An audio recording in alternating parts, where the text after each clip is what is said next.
Hello, everyone. I'm Will Rycroft, Audience Development Manager at Waterstones, and it is a great pleasure to be speaking with David Olusoga, who is writer, broadcaster, and author of Children's Illustrated and Non-Fiction Book of the Year, Black and British.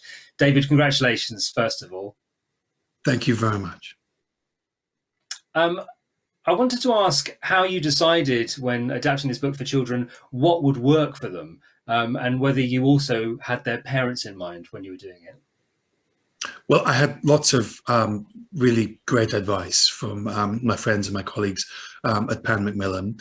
I guess at the center of what I tried to do was to think about the people, about the characters, about the figures from this history who I wish I'd got to know when I was younger. I was 16 when I bought my first book on Black British history, and I would love to have met some of these people, Ignatius Sancho and Mary Prince and Dido Bell. I would have loved to have met them when I was younger. So I thought very much about them, but I very much thought about parents, because it was parents who made me want to write this book, because parents kept saying that they liked the adult book, but it was 600 pages long, and that I really should write something for children. And so many parents literally stopped me on the streets and asked me to write this book, that I started listening to them, and I decided, I think it must have been in late 2019, that this was something I really had to do, never mind wanted to do. And I saw it as a responsibility to bring this history to a wider audience. Yeah, it's subtitled a short, essential history, but obviously the book contains several jumping off points so that kids can find out more. Is that something that you had in mind when you were creating this shorter version? Well, again, I had lots and lots of advice. This is the first book for children that I've written, and I listened very carefully. A lot of my family are teachers or educationalists, and I understood what I don't understand. I understood that there was a lot about writing for children to learn and to think about. So I took lots and lots of advice, and from the publishers, but also from members of my family. Now, of course, the original book was published 3 years ago now, but it feels like we're only now just starting to really acknowledge this more complete history. Do you see that progress is being made? I think lots of progress is being made. I think if you were going to imagine yourself back to the beginning of last year and you envisaged how much progress, how much debate and discussion we might have about these issues, and then you think about what's actually happened, I think that shows you that we've gone further than we could have imagined. The problem is we've been static for a long time. We haven't wanted to confront aspects of our history that we as a nation are uncomfortable about. And the problem is that the parts of our history that we don't want to talk about are the parts that are where we interconnect with people from African heritage, but also people from Asian heritage and other parts of the world. There's a lot to be done, but these are shared histories. This is British history, and we need to confront it. And the great thing about younger people is they don't feel any reason why they wouldn't want to embrace this history. They aren't nervous about it. It's been an extraordinary year for everybody, this year of social distancing, and yet this is yet another book which has been a real physical hit, the kind of book that booksellers want to press into people's hands when they come in and they're asking for books like this. How important is it for you that this is the kind of book that booksellers want to sell?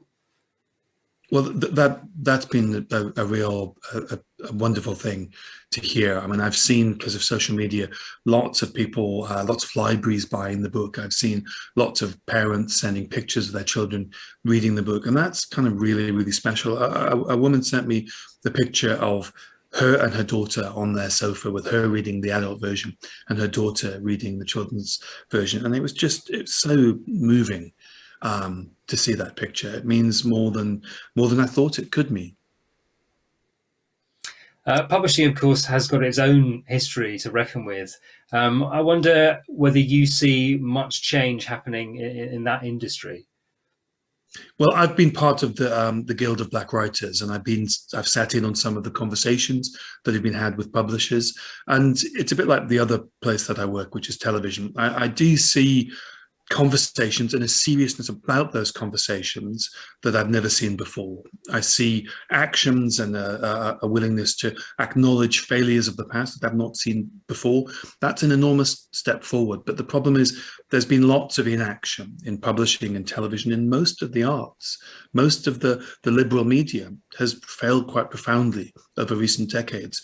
So we've got a long way to go, and we have the failures of past decades as a sort of burden, an additional burden as we move forward. But I do see more change and more willingness for change than I've ever seen before, and that's a positive. As I was saying earlier, this is this strange year that we've all had where we've been sort of locked away. In many ways, has been a catalyst for a lot of people to think about how to remake the world when they come back out again. Is it possible that that gives you more hope that progress will be made faster? Well, I think on these issues about race and racism and history and imperialism, I think there's been more engagement than I've ever witnessed before. People have gone out because of the terrible events of May last year and the murder of George Floyd. People who I think had the will, who had the openness to want to engage with these issues, suddenly found that they had the time. And I think this huge amount of reading and engagement and discussion that's taken place in the summer of Black Lives Matter and into this year, I think it would be churlish to not see that as a positive. I think there's been a level of debate and discussion I've never seen before, and I think that's informed people. I think people come out of lockdown, hopefully, more informed, more engaged with these issues than they ever have been previously. And I think there's a lot of positivity to take from that. There is going to be a follow-up book. Are you able to tell us a little about what it will cover? There's going to be a book for younger children. So it will cover the same history, but it will be aimed for the younger brothers and sisters of the children who I hope have read this book. We will look forward to seeing a photograph of possibly 3 generations of a family reading the same book at the same time. David, congratulations once again on winning Children's Illustrated and Non-Fiction Book of the Year. Thank you so much. Thank you.